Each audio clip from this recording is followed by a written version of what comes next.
Hello guys, welcome back to blockchain Ravi. और अभी मैं इस वीडियो को रिकॉर्ड कर रहा हूँ। अभी लगभग 1 बज रहा है।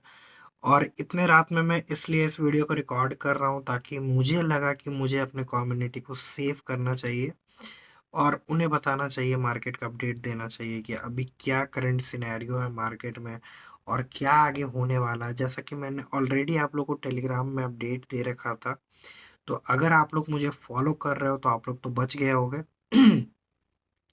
और ये सब जो मार्केट में इतना बड़ा क्रैश आया, इतना प्री प्लान टाइप का जो सिनेरियो सामने निकल के आया, सीजी और सैम के बीच में जो अभी हम लोग देखे, इतना बड़ा जो इंसिडेंट हुआ है, जिसके बाद से जो अभी सेकंड मतलब कि टेरा लूना अभी जो रिसेंट में ही जो ड्रॉप किया था, इतना बड़ा जो मैसिव फॉल हुआ था, उसके बाद तुरंत जो वर्ल्ड के इतने बड़े टॉप एक्सचेंज एफटीएक्स है उनका इंसॉल्वेंसी हो गया।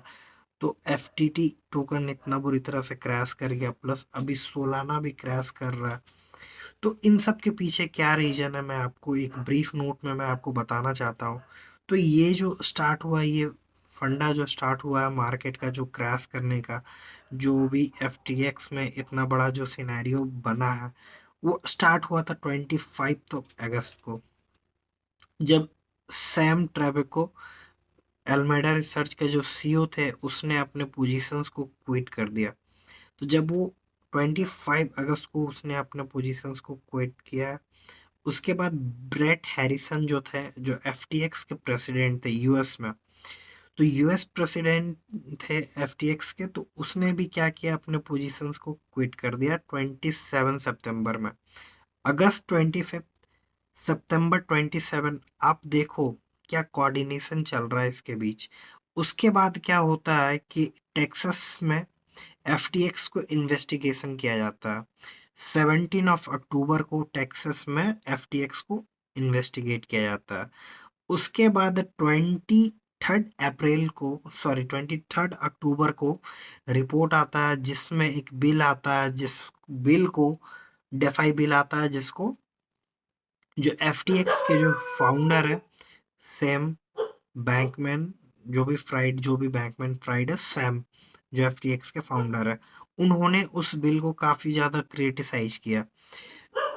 उसके बाद क्या होता है कि 2 नवंबर को कॉइन डेस्क जो सबसे बड़ा न्यूज़ ऑर्गेनाइजेशन बोलो या फिर न्यूज़ मीडिया हब बोलो, उन्होंने एक आर्टिकल रिलीज़ किया जिसमें एल्मेडा रिसर्च का जो भी एसेट था, बैलेंस शीट, उसको उन्होंने रिवील किया। और उसमें उनको मिला ये कि उनका जो सबसे बड़ा जो टोकन होल्डर्स था, और जो वो लोग होल्ड कर रहे थे, वो एफटीटी था, जो कि उसका सिस्टर कंपनी था।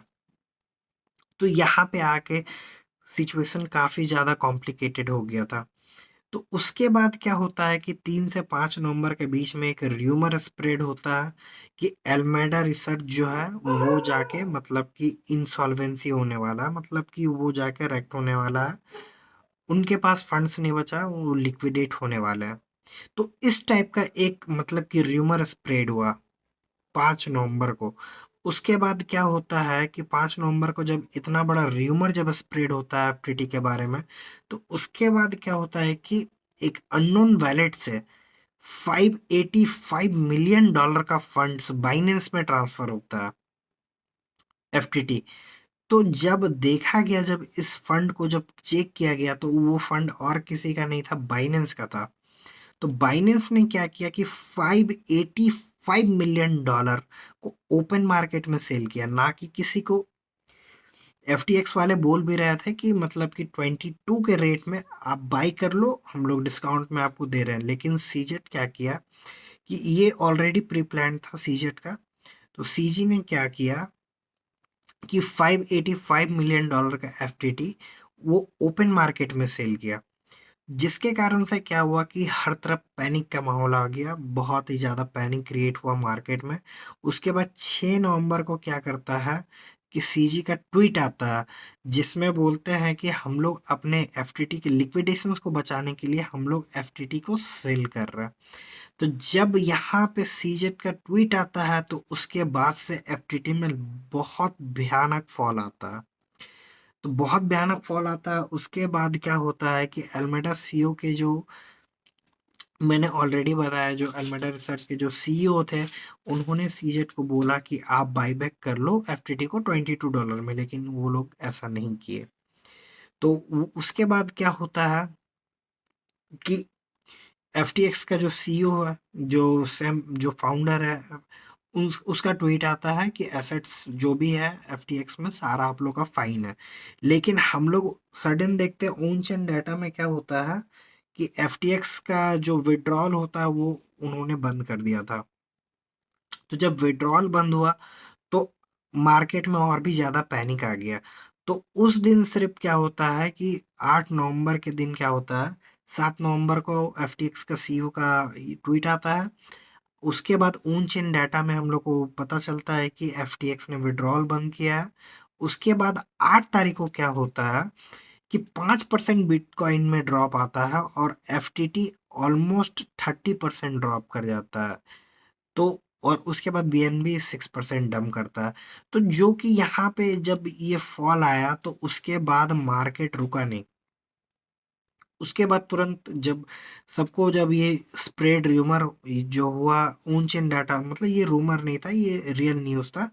तो जब सारा तरफ न्यूज़ जब हर तरफ स्प्रेड होना स्टार्ट हुआ कि एफटीएक्स अपना विड्रॉल बंद कर दिया है, तो ये बहुत बड़ा मतलब कि एक फड क्रिएट हुआ मार्केट में और हर तरफ फैल गया।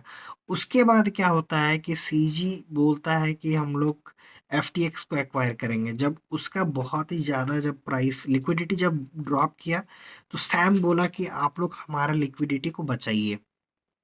तो लिक्विडिटी बचाने के लिए वो लोग के बीच में क्या होता है कि एक एलओआई डॉक्यूमेंट, मतलब कि नॉन बाइंडिंग एलओआई, एक मतलब क्या बोले साइन होता है, दोनों के बीच में डील होता है। तो डील होता है, उसके बाद क्या कहते हैं कि कुछ देर बाद फिर सीजी बोल देता है कि ये डील को हम लोग कैंसिल कर देंगे, क्योंकि जो हम लोग का रिक्वायरमेंट है उसको एफटीटी फॉल नहीं कर मतलब फील नहीं कर पा रहा। काफ़ी ज़्यादा वॉलेटाइल हो गया है, अब इसका प्राइस कहाँ तक फॉल करेगा, अब ये हम लोग नहीं जानते हैं। तो ये सीजी को ऑलरेडी पता था कि अगर आप लोग ये डील को कैंसिल करते हैं तो मार्केट में एफटीटी मतलब एफटीएक्स जो एक्सचेंज है वो लगभग ऑलमोस्ट फिनिश हो जाएगा। तो अभी मार्केट में और एक क्या कंडीशन आ गया है कि सैम के पास जो रिजर्व फंड्स था, उसके पास सोल था। तो उसने क्या किया कि सोल को थोड़ा सेल किया। तो जब सोल को जब सेल करना स्टार्ट किया तो सोल का भी प्राइस में मैसिव फॉल आया। अब हम लोग का क्या है कि कल के डेट में, कल कितना तारीख है, कल आई थिंक 10 तारीख है, 10 तारीख चाहिए जो भी तारीख है। तो अब क्या है कि कल का डेट में सोलाना का बहुत ही बड़ा टोकन अनलॉक है। लगभग 13% टोटल सप्लाई का अनलॉक होगा कल 24 आवर्स में। तो अब सोलाना का प्राइस ऑलरेडी ड्रॉप होकर हम लोग देख रहे हैं $14-15 के आसपास आ चुका है। अब हम लोग जब देखेंगे कि 13% का जब यहाँ पे अनलॉकिंग होगा टोकन, तो उसका प्राइस और भी ज़्यादा मैसिव ड्रॉप होगा। तो कुल मिला के आपको पता चल रहा है कि ये फुल्ली प्री प्लान्ड था सीजी का, या फिर जो भी बोलो मार्केट मेकर्स का, एफटीएक्स एक्सचेंज को बर्बाद करने के लिए, उसको ड्रॉप करने के लिए। अभी यहाँ पे क्या होता है कि हम लोग जैसे इन्वेस्टर हो गए या फिर जो भी अभी क्रिप्टो एडॉप्शन, अभी जैसे कि अभी हम लोग देख रहे हैं हर कंट्री क्रिप्टो का एडॉप्ट कर रहा था।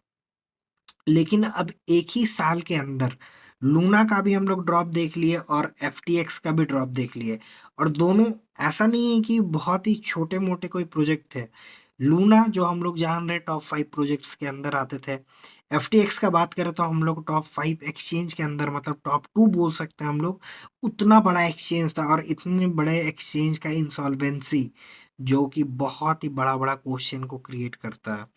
अब गवर्नमेंट के पास बहुत सारा रीजन मिल गया कि हाँ, गवर्नमेंट के पास बहुत सारा रीजन मिल गया कि अब हम लोग क्रिप्टो को कैसे करके अडॉप्ट करेंगे, नहीं करेंगे। वैसे ही गवर्नमेंट समझना नहीं चाहती थी। अब इसके बाद आपको क्या लगता है कि गवर्नमेंट के लिए कितना आसान होगा क्रिप्टो को समझना?